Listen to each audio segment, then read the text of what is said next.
بدترین شخص وہ ہے جس کے ڈر سے لوگ اس کی عزت کرنے پر مجبور ہوں۔ وقت اگر کبھی مصنف کا درجہ دے دے تو فیصلہ کرتے وقت اتنا ضرور سوچنا کہ کہیں کوئی بے گناہ زندہ موت نہ مر جائے۔ لالچ سے انسان برائی پر آمادہ ہو جاتا ہے۔ کردار ایک ہیرا ہے جو پتھر کو کاٹ سکتا ہے۔ اللہ کی قربت کا نزدیک ترین راستہ عاجزی ہے۔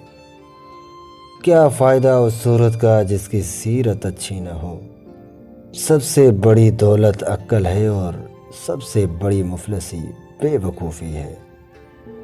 غصہ آپ کو کمزور بنا دیتا ہے اور آپ کی کمزوری دوسروں کو طاقتور بنا دیتی ہے۔ آدمی پہاڑ سے گر کر اٹھ جاتا ہے مگر نظر سے گر کر نہیں۔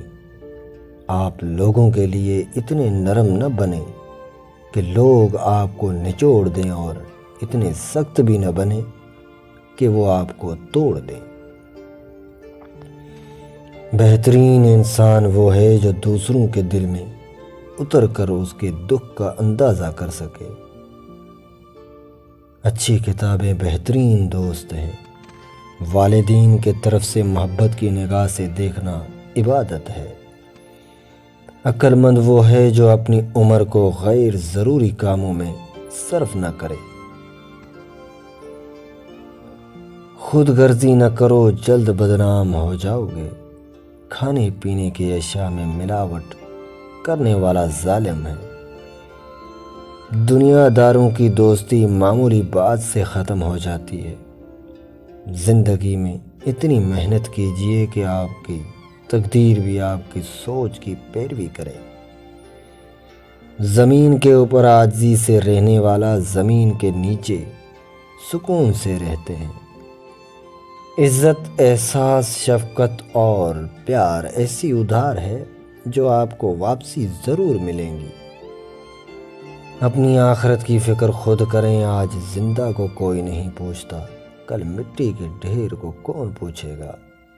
اندھیرے کو روشنی میں بدلنے کے لیے روشنی کی ایک ننھی سی کرن بھی کافی ہوتی ہے، اور ہو سکتا ہے وہ کرن آپ ہوں۔